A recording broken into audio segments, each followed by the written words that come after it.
भारत में सबसे ज्यादा आबादी वाले शहर मुंबई के लिए खतरे की घंटी बज रही है। जलवायु विज्ञानियों का अनुमान है कि अरब सागर का बढ़ता जल स्तर कुछ ही सदियों में इस शहर का नामो निशान मिटा देगा।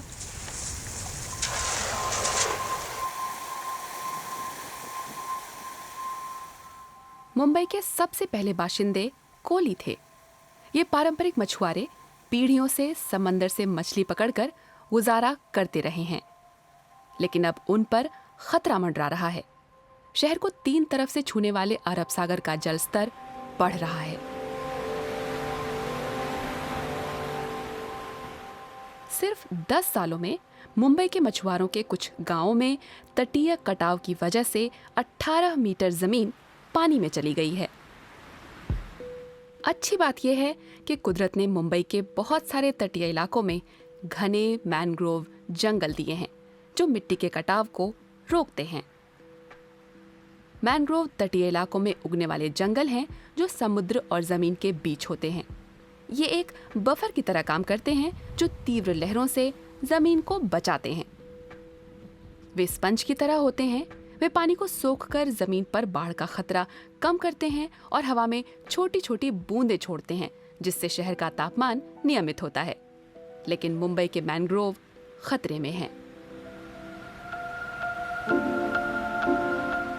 कमलाकर पवार पेशे से मछुआरे हैं। वे इस जगह के भविष्य को लेकर चिंतित हैं, जिसे वे अपना घर कहते हैं।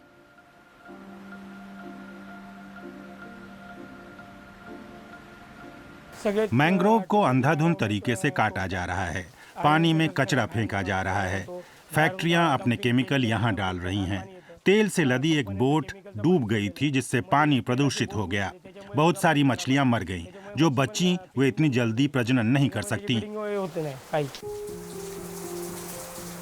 अब उनके हाथ मछलियां भी कम ही आती हैं। साफ संकेत है कि मैंग्रोव की हालत अच्छी नहीं है।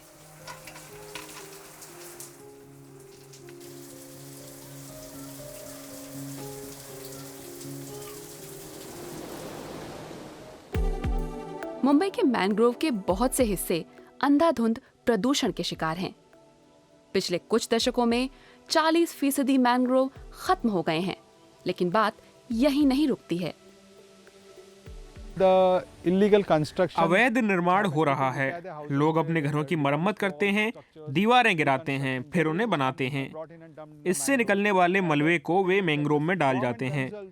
दूसरी बात यह है कि सरकार खुद मैंग्रोव के लिए एक सबसे बड़ा खतरा है, क्योंकि उन्होंने थाने के खाड़ी इलाके में मैंग्रोव के भीतर 3 डंपिंग ग्राउंड बनाए हैं। उससे होने वाला खतरनाक रिसाव मैंग्रोव में जा रहा है और जहां से कभी ताज़ा हवा मिला करती थी उसे खराब कर रहा है। इस रिसाव की वजह से अब यहाँ खड़ा होना भी मुश्किल है। मुंबई में 2018 में मैंग्रोव को नुकसान पहुंचाने के 100 से ज्यादा मामले रिपोर्ट किए गए, सरकारी जमीन पर भी और निजी जमीन पर भी। अब सरकार ने अतिरिक्त सुरक्षा कर्मियों को रखा है, जिनमें से कुछ के पास पैलेट गन भी है। वे अतिक्रमण और पेड़ काटने वालों को रोकने के लिए तटीय इलाकों में गश्त करते हैं। ये बात बिल्कुल साफ है कि मैंग्रोव नहीं बचेंगे तो फिर मुंबई शहर भी नहीं बच पाएगा।